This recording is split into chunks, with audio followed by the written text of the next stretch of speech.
de kely aza izahay kely mbola tsy mahay nefa kosa miaino sy mankato ira lehibe sy ireo zokiko kely nefa ny anoana lehibe no iafarana indro faposako aminise ny mazava lehibe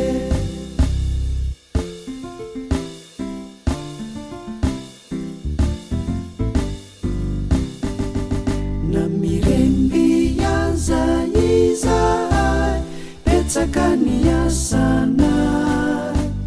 tsy manaonao foana fa matotra amin'ny asan'andry amanitra kely nefa ny anoana lehibe no iafarana